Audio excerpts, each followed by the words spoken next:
అదే కదా జరిగింది. ఇక్కడ ప్రాణహితపై 2 బ్యారేజీలు, వార్దాపై 1, వెన్గంగాపై మరొకటి. ఆ రెండింటిని కనెక్ట్ చేసేలా భారీ కాంక్రీట్ బండ్. వార్దా వైపు నుంచి ఇప్పటికే ఉన్న కెనాల్తో సుందిలకు నీళ్లు. 22 కిలోమీటర్ల మేర సొరంగం, 5.5 కిలోమీటర్ల ఓపెన్ కెనాల్. అలైన్మెంట్ ను దాదాపు ఖరారు. వారంలో సీఎంల మీటింగ్ ను ఏర్పాటు చేసేలా ప్రభుత్వం కసరత్తు. ఈ నెల 10న ప్రధాని మోడీతో మాట్లాడించేలా ప్రయత్నాలు. నేడు తుమ్మిడిహట్టికి మంత్రులు జూపల్లి, మరో మంత్రి ఇద్దరు పోతా ఉన్నారు, వివేక్ కూడా. ఈ ఏడికి వార్దా, ఆ తర్వాత తమ్మిడిహెట్టి ప్రాజెక్టు కట్టడానికి. ఇక్కడ ప్రజలందరూ బాగా తెలుసుకోవాల్సినటువంటి చాలా కీలకమైనటువంటి విషయం ఉంటుంది. ఇది ఇగో ఈడ కట్టిండు కాళేశ్వరం. కాళేశ్వరం ఈడ కట్టిండు కేసీఆర్. ఇగో ఇక్కడి నుంచి ఇగో ఈడ తమ్మిడిహెట్టి ఉంటుంది. ఈ తమ్మిడిహెట్టి కాడికి వెన్గంగా, ఇవన్నీ వారదా, ఇవన్నీ వస్తాయి. ఇగో ఇది ఎల్లంపల్లి. అయితే కేసీఆర్ ఏం చేసిందంటే ఈ ఎల్లంపల్లికి నీళ్లు, ఇగో ఇదేమో శ్రీరామ్ సాగర్ ప్రాజెక్టు. ఇక్కడ నుంచి మన తెలంగాణలోకి ఎంటర్ అవుతుంది గోదావరి నది. ఈ గోదావరి నదిలో కేసీఆర్ ఏం చేసిండు, ఈ కాళేశ్వరం దగ్గర కట్టి 100 మీటర్ల కిందికి వచ్చి ఈడో పంపు పెట్టి ఇలా పోసాడు. ఎత్తిపోతల కార్యక్రమం. తమ్మిడేటి దగ్గర నుంచి ఏంటంటే ఇగో ఇట్లా చక్కగా నీళ్ళు వస్తాయి, ఎత్తులేదు గిత్తులేదు. ఇట్లయితే 100 మీటర్లు ఎత్తాలే, ఇట్లయితే జస్ట్ ఇక్కడ 21 మీటర్లు ఎత్తిపోస్తే ఇలా పడతాయి. వాస్తవానికి మరి ఈడికి నీళ్ళు ఎట్లా రావాలి, వస్తే ఈడికేనన్నా రావాలి, ఇళ్ళకేనన్నా రావాలి.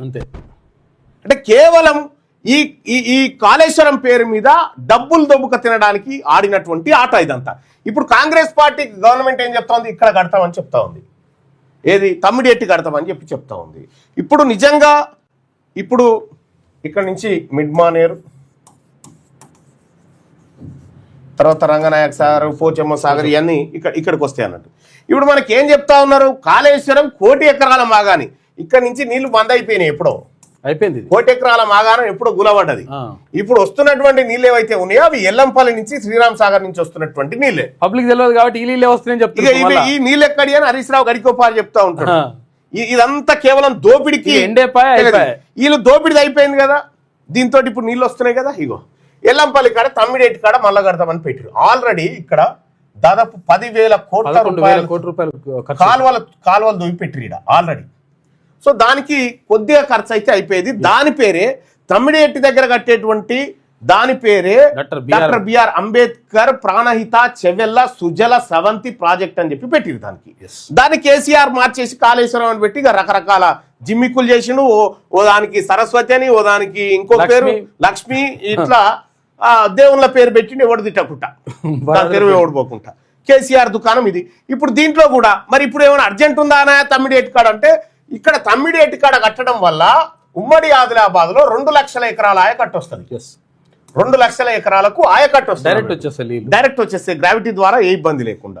సో కొద్దిగా బెనిఫిటే ఉంటుంది తమ్మిడిహెట్టి కాడ కట్టడం. మరి దీని మీద వేసినటువంటి రిపోర్ట్లు ఏమైపోయినాయి, దీని అవినీతి అంటే ఇక అది దేవునికి ఎరక, మన తెలియదు. ఇగో ఇదే తమ్మిడిహెట్టికి సంబంధించినటువంటిది. ఈ తమ్మిడిహెట్టి కాడ ఇగో గీడ కట్టిండు కాళేశ్వరం మేడిగడ్డ, ఇట్లకేనా మళ్ళీ ఎత్తిపోసిండు, ఇడికేం డైరెక్ట్ వస్తుంది అన్నట్టు. మనకు ఇక్కడికెళ్ళి వచ్చే నీళ్ళన్నీ ఏం చూపిస్తున్నాడు, ఇవి అన్నీ అని చూపిస్తున్నాడు. కాళేశ్వరం పంపు కొడతలేదు, అది ఎప్పుడు ఆ మూలకు పడ్డది, దాని ఆగమై పియర్లే కూలిపోయిందే కదా, ఇంకెక్కడిది. ఇంకా ఈ కథ ఇట్లా ఉంది. ఇక చూడ్రి, తమ్మిడిహెట్టికి ఏమో 148 మీటర్ల ఎత్తులు ఉంది. సముద్ర మట్టానికి 148 మీటర్ల ఎత్తులో తమ్మిడిహెట్టి ఉంది. ఎల్లంపల్లి కూడా 148, అంటే గ్రావిటీ ద్వారా వచ్చేస్తుంది, కాలువ ద్వారా. సో కాలువ కొద్దిగా లోతున్నా కానీ ఒక 20 మీటర్లు ఉన్నా ఒక 21 మీటర్లు అయిపోతుంది. ఇక కేసీఆర్ కట్టిన మేడిగడ్డ 100 మీటర్ల ఎత్తులో ఉంది సముద్రానికి. ఈడికి అన్నారం సుందిల్లా ఈడికేని ఎత్తిపోయాలి. ఇక్కడ జరిగింది చమత్కారం అంతా. 1,00,000 కోట్ల రూపాయలు ఇక్కడ గంగపాలు అయిపోయినాయి. 39,000 కోట్లు ఉంటే 1,39,000 కోట్ల దాకా తీసుకొచ్చింది. మరి ఇది ఇప్పుడు మరి ఏంది దీని కథ ఏంది అని అంటే, 151 మీటర్ల ఎత్తులో నిర్మిస్తే తమ్మిడిహెట్టి మహారాష్ట్రలో ముంపు ప్రాంతం ఎక్కువ ఉంటుంది అనేది మహారాష్ట్ర ఆరోపణ ప్లస్ అడ్డగింత. సో గతంలో ఏం జరిగింది, గతంలో కాంగ్రెస్ పార్టీ ప్రభుత్వం ఉన్నప్పుడు షబ్బీర్ అలీ గారు ఉండే అనుకుంటా, షబ్బీర్ అలీ గారు ఇంకెవరో పోయిరు ఏడికి మహారాష్ట్రతో ఒప్పందానికి పోయి వాళ్ళేమన్నారు, మీరు 148 మీటర్లకు కట్టుకోరి, మాకేం అభ్యంతరం లేదు, 52 అని చెప్పిండ్రు, అభ్యంతరం లేదని చెప్పారు. ఇక్కడ స్టోరేజ్ కదా పంచాయతీ అంతా. గమ్మత్ విషయం ఏంటంటే ఇగో చాలా టెక్నికల్ పాయింట్ ఇది చూడండి.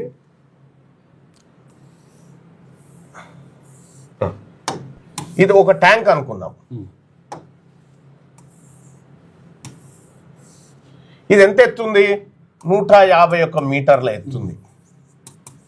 ఇది తమ్మిడిహెట్టి ప్రాజెక్ట్. ఇది ఈ 151 మీటర్లు ఎత్తుంది కదా. ఈ ఎత్తుంటే ఇంత ఎత్తుల కడితే ఇక్కడ ముంపు ప్రాంతం పెరిగిపోతా ఉంది, మహారాష్ట్రలో మునిగిపోతా ఉంది.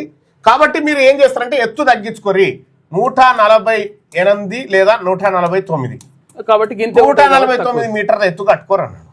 అయితే ఎవడో బుర్రున్నోడు ఏం చేస్తాడంటే ఎత్తు పెరిగితేనేమో ముంపు అవుతుంది కదా, ఇంకొక జరంతలో దవ్వుకుంటేమైనా అంతే. ఇంకా జరంతలో దవ్వుకుంటే గదే మీటర్లు గదే కథ కదా, అంతే. గంతే స్టోరేజ్, వాటర్ కూడా అన్ని పడతాయి, గంతే స్టోరేజ్ కదా.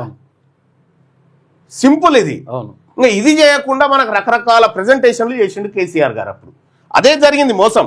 సో ఇట్లా ఈ తమ్మిడిహెట్టి ప్రాజెక్టు నిర్మిస్తా ఉన్నారు. మరి మహారాష్ట్ర ఆల్రెడీ ఇంకా దీని మీద కేసీఆర్ గారు ఒకసారి మహారాష్ట్రకు పోయింది, మీకు తెలుసో లేదో.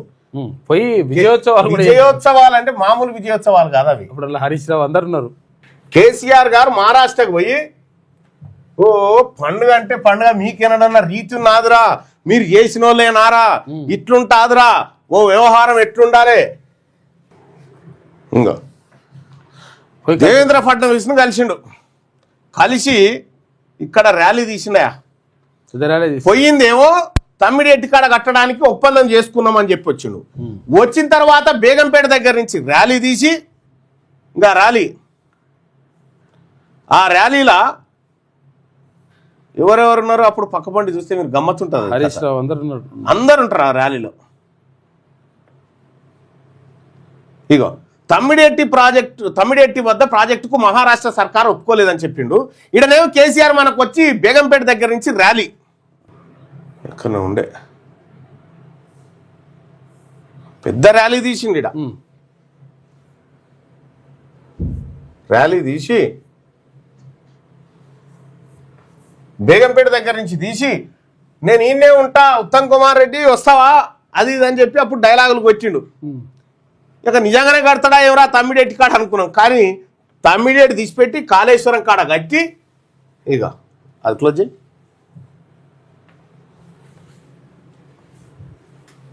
ఇక ఇదే ర్యాలీ అయాల బేగంపేట ఎయిర్పోర్ట్ దగ్గర ఎంఓయూ విత్ మహారాష్ట్రతో కుదిరింది అన్నాడు. కాళేశ్వరం కాడ కడతానికి ఎంఓయూ అక్కర్లేదు, మహారాష్ట్ర అసలే ఎక్కర్లేదు. కానీ 1,00,000 కోట్ల రూపాయల దోపిడీకి స్కెచ్ చేసిన తర్వాత దీన్ని పక్కకు పెట్టిరు. ఇప్పుడు కాంగ్రెస్ పార్టీ మళ్ళా మేము ఆడ తమ్మిడిహెట్టి కాడ కడతామని చెప్పి చెప్తా ఉంది.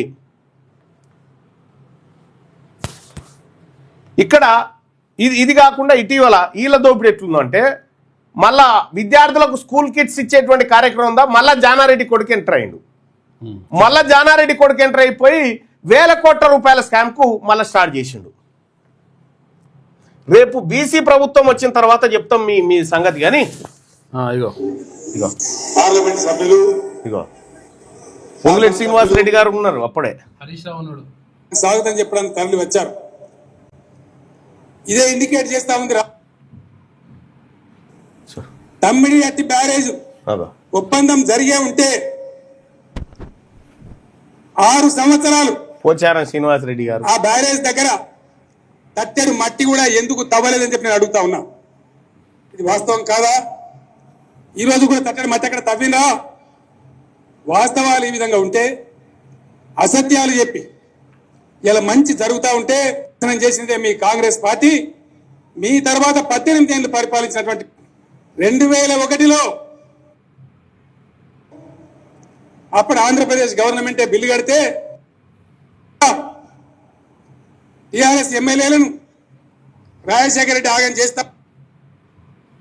ఈ రాష్ట్రంలో చరిత్రలో ఎప్పుడు లేని విధంగా పూర్తి అవినీతి రహితమైన పాలన జరుగుతూ ఉంది. అది ఇక్కడి నుంచి స్టార్ట్ చేసిన అవినీతి. ఇదే ర్యాలీలో చెప్పిండు, మీరు చూసుకోరు కావాలంటే. ఏమని?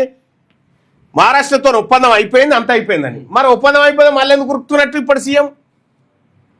సో ఇట్లా దోపిడీకి తెగబడ్డటువంటి వర్గాలన్నీ కూడా మనకు ముచ్చట్లే చెప్పినాయి.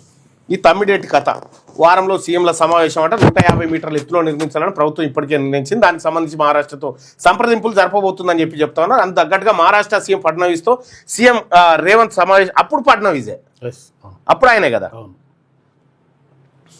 అయితే విషయం ఏంటంటే 148కి వాళ్ళు ఓకే చెప్పారు, 2 మీటర్లు పెంచుకుంటామని చెప్తున్నారు. 2 మీటర్లు పెంచుకుంటే ముంపు కూడా పరిహారం ఇస్తామని పరిహారం తక్కువ ఉంటుంది అంటే అక్కడ రేటు భూమి రేటు కూడా తక్కువ ఉంటుంది, పరిహారం ఇస్తామని చెప్తా ఉన్నారు. 2-3 లక్షలనే ఉంటుంది ఎకరా, అట్లుంటది అనమాట. తక్కువ రేటు సంబంధించి